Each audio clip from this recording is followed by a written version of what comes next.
성도 여러분 안녕하십니까? 굿뉴스 파노라마 우리 주님께서 저희와 함께 하시고 우리로 하여금 하나님의 그 말씀의 잔치, 복음의 잔치로 우리를 초청하시는 하나님의 은혜로운 시간들을 함께 경험하는 복된 시간입니다.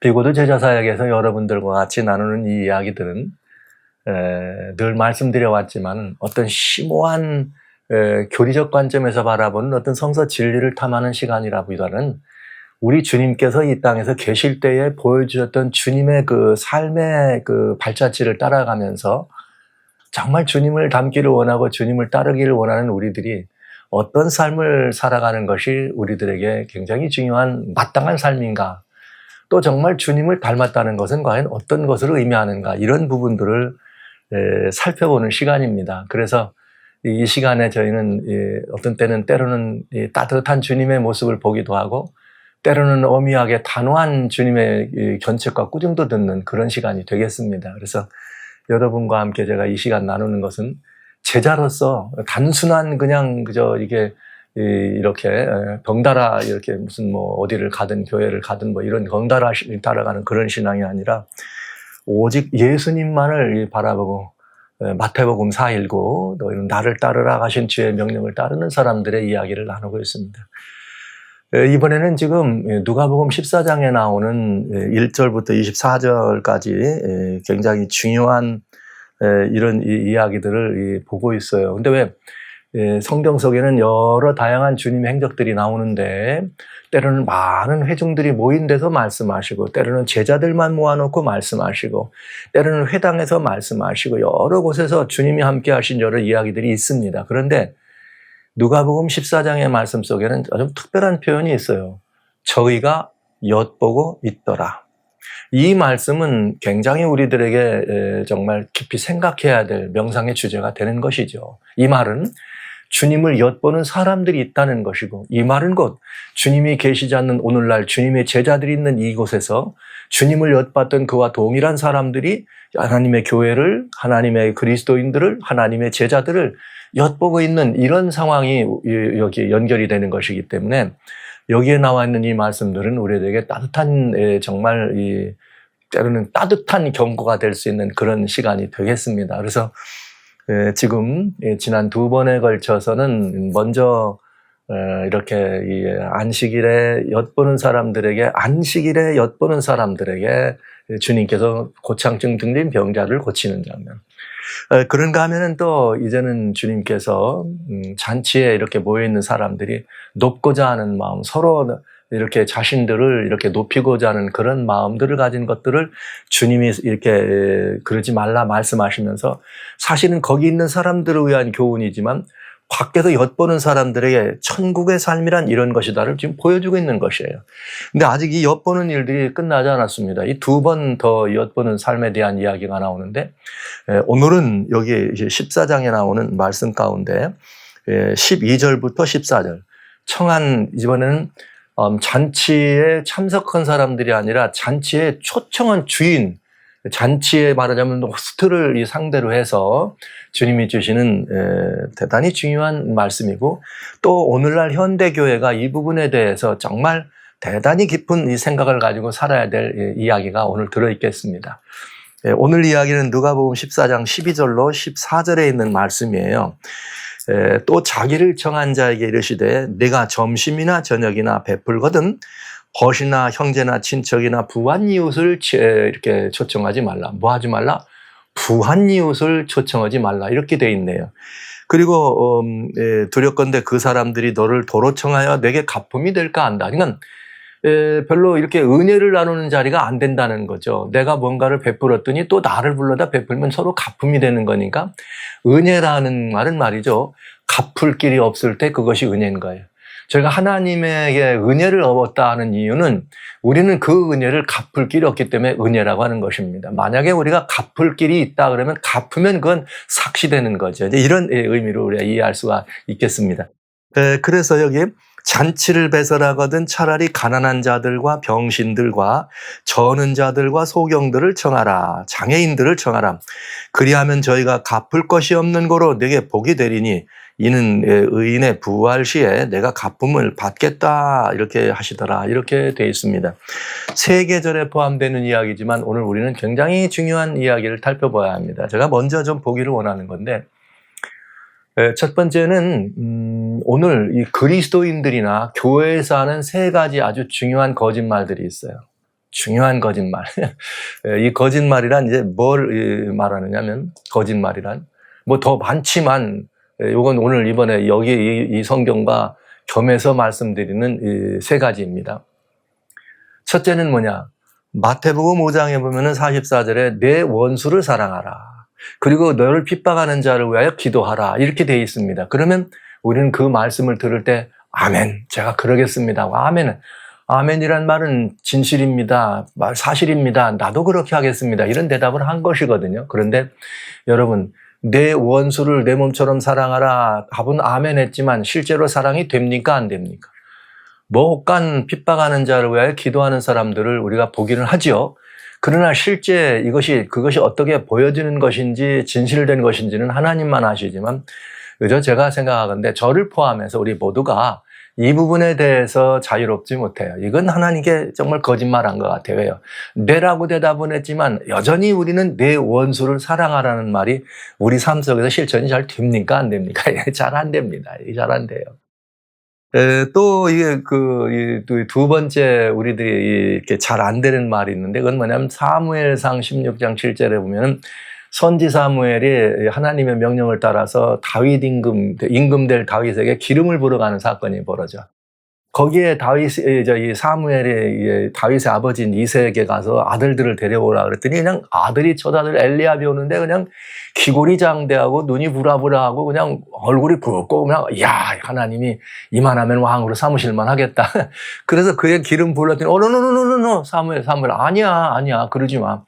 하나님은 사람을 외모로 보지 않고 뭐로 보신다? 중심을 보느니라. 이렇게 주님 말씀하셨단 말이에요. 그래서 우리들은 이제 이렇게 그리스도인으로서 성경을 읽으면서 우리도 이제는 사람들을 외모로 보지 않겠습니다. 뭐로 보겠습니다? 중심을 보겠습니다. 이렇게 하고 우리가 아멘 하거든요. 그런데 여러분 한번 보시죠. 여러분 외모를 보십니까? 중심을 보십니까? 원수를 내 몸처럼 원수를 너처럼 내 몸처럼 사랑하라는 말은 뭐 별 것도 더 말할 것도 없지만, 사람들을 대할 때 외모를 보지 말고 중심을 보라고 하는 말이 여러분 어떻게 들리시느냐고요. 아멘은 하지만은 실제 우리들의 삶에는 어떻습니까, 여러분? 이게 굉장히 중요한 이야기죠. 이게 또 거짓말이에요. 우리는 아멘 하지만 잘 안 되는 거. 특별히 언제 그런 거 많이 해요. 집에 말이죠. 딸을 가진 사람들, 아들을 가진 사람들이 며느리감이나 사위감을 보면 모든 부모들은 며느리감, 사위감 보고 중심을 보는 것보다는 어디를 먼저 봐요? 외모. 여기서 말한 외모라는 것은 물론 이렇게 육신적인 모습도 외모지만 이 외모 속에는 여러 그 사람이 가지고 있는 가춤, 또 무슨 능력, 또 아니면 무슨 탤런트, 아니면 여러 가지 업적, 이런 모든 게 다 외모거든요. 사람들은 어떤 걸 봅니까?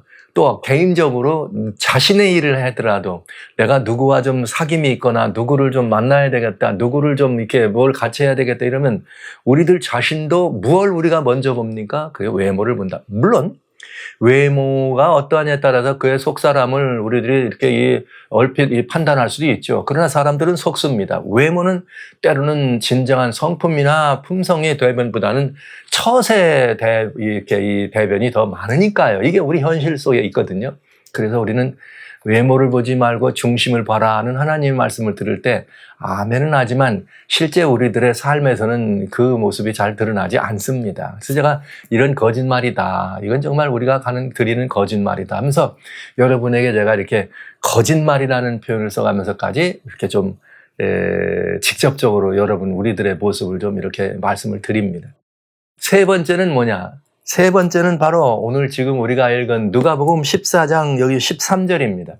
잔치를 배설하거든 차라리 가난한 자들과 장애가 있는 사람들을 초청하거라. 주님 이렇게 돼 있어요. 그러면 여러분 한번 따져봐야 되잖아요. 우리는 이것이 우리들의 삶 속에서 이런 일이 있는가? 여러분, 이 말씀을 읽으신 적은 많이 있을 거예요. 왜? 뭐, 최소한 그리스도인들은 1년에 한 번은 성경 통독하시잖아요. 아니면 뭐, 어떤 분들은 뭐, 1년에 뭐, 여러 번씩 통독을 하잖아요. 이게 몇 년 반복됐으면 어떤 분은 뭐, 100독을 했느니, 50독을 했느니, 20독을 했느니, 많이 하시더라고. 근데 그렇게 많이 성경 통독도 하시고, 또 때로는 이런 부분도 읽고, 이렇게 했죠. 근데, 여러분 혹시 그런 말씀 들어보셨어요? 설교 때나 아니면 뭐 읽으실 때 잔치를 집에서 열걸랑 말이야 가난한 사람, 이름 없는 사람, 장애 있는 사람들을 고난받는 사람들을 초청해서 좀 잔치를 하고 그 사람들에게 좀 식사 대접 좀 해봐. 이런 말 들어보셨어요? 여기 성경에 있잖아요. 그런데 문제는 이거예요. 듣기는 들었는데 혹 들었다 할지라도 이것은 우리 삶에서 실천합니까 안 합니까?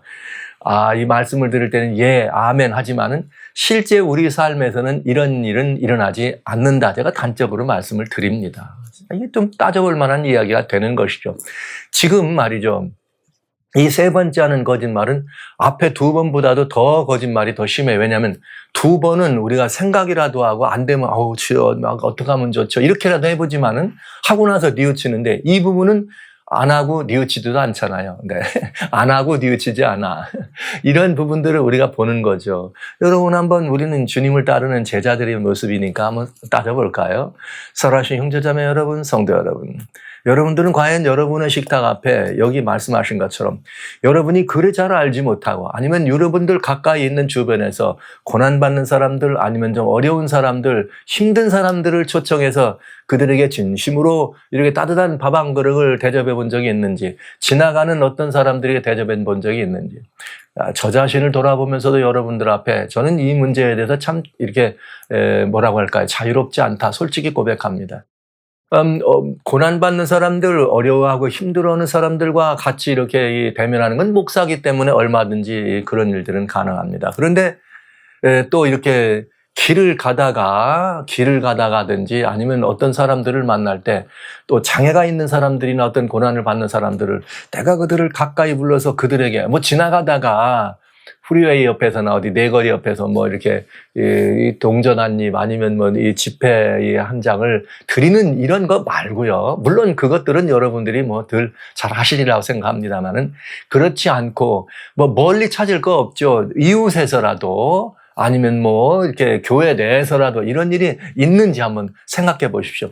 없지는 않죠. 있지요. 혹간 여러분들 가운데는 그래도 이 자리에 오신 여러분들은 주님을 섬겨노라, 열심히 믿겠노라, 좀 뭔가 해보려고 하신 분들 오셨으니까 아마 인생의 경험 속에 이런 부분들이 혹한 있으실 수는 있습니다. 그러나 정말 주님이 말씀하신 것처럼 이런 가르침들을 우리가 한번 실천하고 있는가는 꼭 따져봐야 되죠. 그래서 저는 그리스도인들이 몇 가지가 더 있습니다만 다음 시간에 또 보겠습니다만 쉽게 우리의 생활 속에서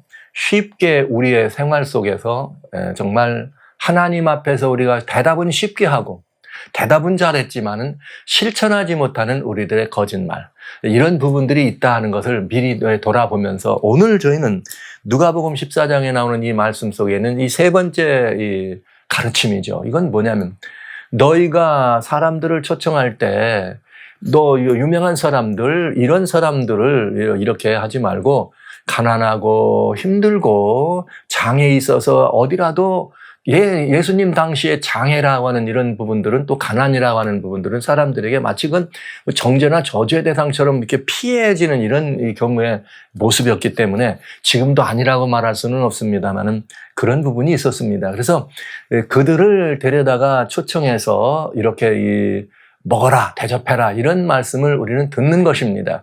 그런데 이제 중요한 건 이거죠. 과연 오늘 우리들의 일상은 어떠냐 이거죠. 저는 우리 주님께서 그 초청받은 자리에서 초청한 주인에게 이렇게 직격탄을 날리듯 이렇게 말씀하셨을 때 주인이 아마 썩 기분 좋지 않았을 겁니다. 야, 이거 뭐 와가지고 밥 한 끼 먹으라고. 우리 예수님은 말이죠. 집도 없는 분이고 말이죠. 늘 저 빈들에서 이렇게 모닥불 펴놓고 제자들하고 주무시는 그런 분 아닙니까? 아니, 내가 한번 불러가지고 이게 식사 대접 한번 하면 이거 얼마나 근사한 일을 하는데 말이야. 날들어 앞으로도 말이야. 계속해서 이렇게 어려운 사람들 대접하라 말이야. 이렇게 들을 때 기분이 좋았겠어요? 썩 좋지 않았겠죠. 그러나 주님은 그 가르침을 주셔야 합니다. 그 이유는 그 이유는 지금 그들을 뭐 하는 분들이 있어요? 엿보는 분들이 있는 것이죠. 그 엿보는 사람들은 어떤 거예요? 야, 저 사람들은 좋겠다. 저 사람들은 뭐 소위 저 세상적으로 말하면 정말 팔자가 너무 좋아가지고 저런데 초청돼서 밥도 먹고 저런 잔치에 늘 저들은 그저 맨날 이 집 저 집 잔치만 하네. 저 사람들은 참 복도 많아. 저 사람들은 참 좋겠다. 이럴 수 있지 않겠어요? 그런데 그들에게 주님은 위로가 필요했던 거죠. 여기 밖에서 엿보는 사람들에게 들으라고. 잔치에 있는 사람들에게 저런 사람들을 좀 초청해 봐라 이거예요. 내 마음에 초청할 수 없는 사람들, 내 마음에 초청할 대상이 되지 않는다고 생각하는 그 사람들을 좀 초청해 봐라.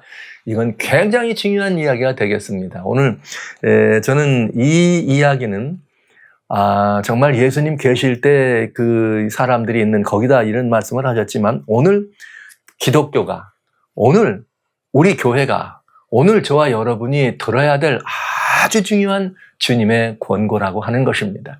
솔직히 말씀드려서 저도 아직 잘 되지 않는 부분입니다.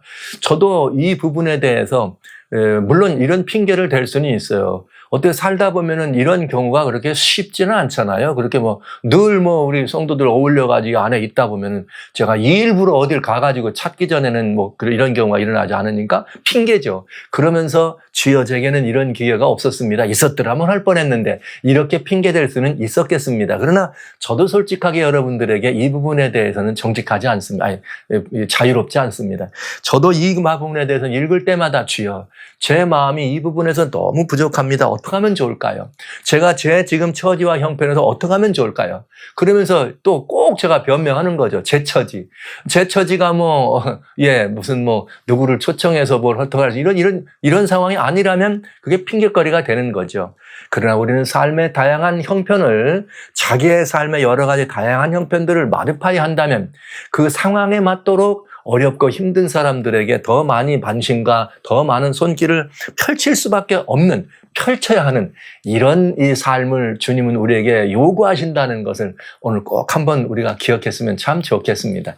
그래서 우리들의 실상도 한번 따져볼 마음이 있습니다. 오늘 교회에서도 사실 그렇잖아요. 우리 교회 현장에서도 보면은 사람들이 교회 누가 장로님들이 누구를 초청한다면 우선 목사님, 그 다음에 무슨 집사님들, 아니면 누가 누구를 초청한다 그러면 어떻게 해요? 교회 처음 나온 어떤 부분은 손님사 인사치를 한 번쯤 초청할 수 있고 또 교회 더 손님처럼 온 사람들을 초청할 수 있잖아요. 그런 일이 많아요. 미국에 오니까 그런 일은 참 많이 있어요. 오늘 우리 교회를 신방 왔는데 저 타주에서 멀리 오신 분이 있으면 오늘 우리 집에 가시자고 이런 분들 많더라고요. 제가 아주 사랑하는 친구가 하나 있습니다. 근데 이 친구는 트럭커입니다. 이 트럭을 이렇게. 그래서 이 친구가 트럭을 운전하지만은 늘 이 친구는 이렇게 예배일이 되고 주님을 찬양해야 될 그럴 때가 되면은 딱 가다가도 말이죠. 가까운 곳에 교회를 찾아갑니다. 가까운 곳에 교회를 찾아가고, 그래서 이제 이 금요일 해가 지려게 되면은 안식일을 이렇게 예배하기 위해서 딱 교회 가까운 곳에 가다 그 거대한 트럭을 이렇게 파킹 해놓고 거기서 이제 안식일을 보내는 거죠. 그럼 생면부지의 교회예요. 한국인입니다. 그러나 미국 전역을 다니는데 어디까지 가겠어요? 미국인들이는 교회. 그러면 거기 가면은 거기에 꼭 그렇게 낯선 외지에서 온 그야말로 운전하는 트럭커가 거기 왔다. 그런데 그 미국에 있는 성도들이 자기 집에 초청해서 점심 대접도 하기도 하고 때로는 저녁 대접도 하고 이런 대접을 종종 받는다 그래요. 그러면서 참 그런 분들은 이 모습부터 좀 다르더라 이런 얘기를 하더군요. 그래서 제가 그게 하나님의 우리들에게 주신 가르침 아니냐. 그런 삶을 실천하는 분이 우리 주변에 있다는 것은 너무나 복된 일이다. 이렇게 서로 이런 이야기를 합니다만은 오늘 우리 교회 현장에서 실제로 우리가 보면은 교회에서 무슨 일이 있을 때 물론 장례가 있다, 혼인이 있다, 이런 특별한 일일 경우에야 모두가 다 대상이 되고 또 모두가 다 대상이 아닐 때는 그 일에 함께 해야 될 분들은 반드시 대상이 되겠죠. 그러나 그렇지 않고 일상적인 삶 속에서 우리는 종종 사람들을 초대해서 같이 친교의 식사를 나눌 때가 많이 있습니다. 근데 그때 누가 우리들의 이 친교의 대상입니까? 친구든지 잘 아는 사람이든지. 근데 늘 그런 때 보면은 가까운 사람들끼리 모일 때는 그런 자리지만 교회란 이름을 조금 있는 지도자들이 누군가를 할 때는 되게 처음 온 손님이나 아니면 이런 분들을 이렇게 영접해서 초청할 수 있잖아요. 그러나 더 많은 사람들은 엿보고 있는 거죠. 야, 저 집에 지금 뭐가 있는데, 무슨 행사가 있는데, 누구 돌이라는데, 아니면 뭐 환갑이라는데, 뭐 진갑, 뭐 칠순이라는데, 팔순이라는데, 교회들을 다 초청하진 않고, 뭐 큰 교회일수록 더 그럴 수 있죠. 일부 사람들만 초청하는데, 자기는 초청해서 제외돼. 그런데 참 이상해. 교회 안에서 그게 별거 아닌데도 불구하고 거기에 초청되면 그것이 마치 뭐 좀 이렇게 된 것 같고, 초청이 안 되면 나는 이 교회에서는 별로 이렇게 그냥 쓸모없는 사람처럼 대접을 받는 것 같은 느낌이 들고, 괜히 마음이 좀 이렇게 부담되고 실족되고 그 마음에 좀 서운함이 있는 분들이 많은 걸 봐요.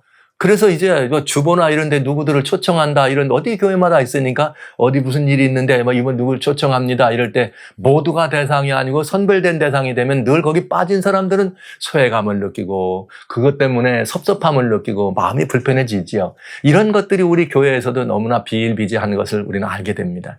그런가 하면 또 이런 경우 있죠. 반대로 예를 들면 아무 교회는 초청을 했는데 초청받은 사람 가운데 어떤 때는 못 갈 수도 있는 거예요. 어떤 때는 또 내 사정이 있어서 못 갈 수 있는데, 야, 저 사람은 말이야 초청을 했는데 누구네 집은 가더니 우리 집은 안 와. 그렇게 해서 초청의 대상이 되는 사람들은 대개 그 교회에서 조금 뭐 있는 사람이죠. 뭐 꼭 누구든지 때 자기에게 뭔가 좀 이렇게 우리가 초청을 누구로 하는지 따져보면 되는 거예요. 여러분들이 누구를 초청하는지 따져보면 되는 거예요. 그랬더니 아니 뭐 똑같은 행사인데 우리 집엔 누가 오고 우리 집엔 안 오고 그러면 그것 때문에 실족해가지고 더 마음이 틀어져가지고 교회가 뭐 분란이 된다, 이런 경우가 늘 교회 비일비재한 거예요. 네.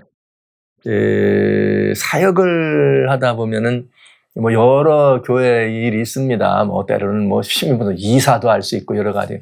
그러다 보면은 본의 아니게 좀 마음이 쏠려서 가기도 해야 되지만은 다 입장이 다를 수가 있는 거죠. 여러 가지 사정들이 있어서 그 일을 이루지 못할 때는 그걸로 인해서 어떤 때는 특별히 목사님들 같은 경우에 어떤 집은 가기도 하고 어떤 집은 못 가기도 해. 그러면 그것 때문에 차별받는가는 그런 느낌을 가져가지고 이 토라져가지고 실족해서 목사님이 어려워지는 경우도 있고, 또 그런가 하면 어떤 성도들은 또 성도들끼리 관계가 문제가 생기는, 이 초청의 문제는 굉장히 위험한 문제다. 아주 위험해요. 제가 초청이라는 것은 굉장히 은혜롭고 즐거운 일이어야 되는데 이 초청의 결과는 아주 조심스러워야지, 만약에 거기에 약간만 좀 이런 게 떨어지면 이 초청의 결과가 굉장히 이상하게 펼치는 걸 많이 봅니다.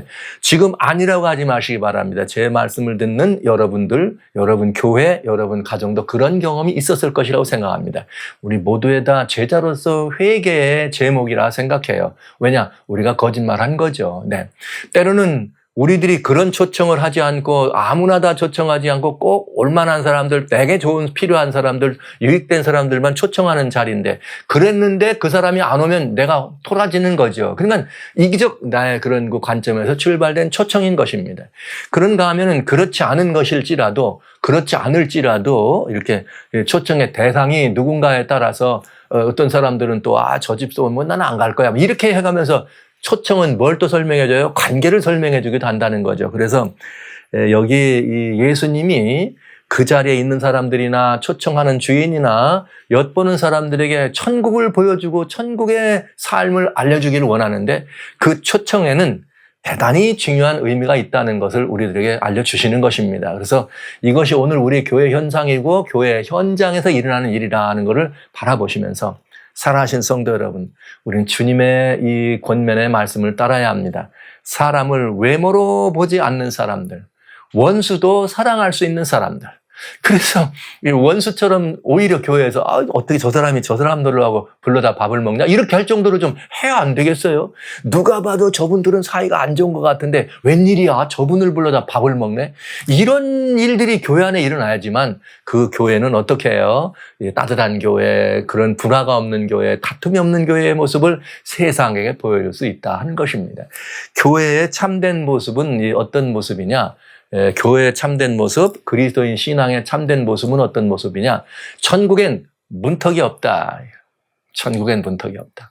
이스라엘 사람들이 하나님을 섬기는 이 성전이 있죠. 그 다음에 광야에 있을 때는 성소, 성막이 있었습니다. 근데 성막으로 들어가는 문은 문턱이 없습니다.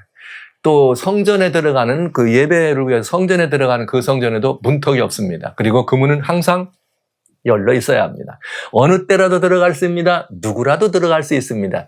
근데 오늘날 교회 현장에서 그런 말을 많이 듣잖아요. 이 하나님의 교회라고는 하는데 문턱이 너무 높아. 교회 문턱이 너무 높아. 이런 말 많이 듣잖아요. 그거는 우리들이 세상에게 보여줘야 될 모습이 아니라는 거죠. 그래서 그리스도인이, 특별히 제자들이 세상에게 예수님을 보여줘야 될 때 뭘 보여줘야 되는가? 천국에는 문턱이 없다는 사실을 보여줘야 됩니다.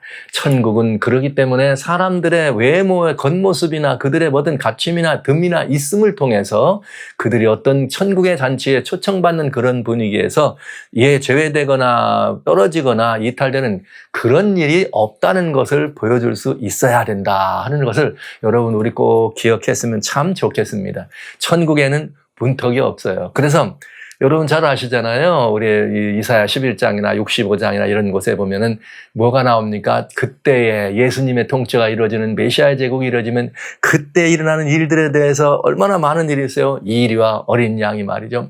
표범과 어린 염소가, 송아지와 사자가, 암소와 곰이 이렇게 독사와 어린아이가 함께 어울려도 상함도 없고 해함이 없어. 이 말은 상함, 해함이란 말을 떠나서 천국에는, 이건 실질적인 얘기죠. 표범이나 늑대나 무슨 일이나 암소가 다 실제 천국에 있는 것이고, 범죄 이전에 다 하나님이 창조된 그 피조물들이니까 있을 수 있는 이야기잖아요. 그러나 중요한 건 우리가 요거를 조금 우리 걸로 가져온다면, 지금 우리가 주님을 영접함으로 말미암아 아직 이 땅에서 우리가 이 땅에서 누려야 될 하나님과 우리 사이의 관계의 천국에는 표범도 늑대도 이리도 암소도 산도도 다 같이 논다 이 말이에요. 여기 같이 풀을 먹는다 이 말은 잔치자리에 함께 참여했단 말이잖아요. 표범과 어린 염소가, 여러분이 표범과 어린 염소가, 이리와 어린 양이, 사자와 송아지가, 암소와 곰이 함께 했다는 말은 천국 잔치에 그렇게 모두가 다 구별도 차별도 없이 함께 모였다는 것입니다. 누가 이것을 필요로 하는가?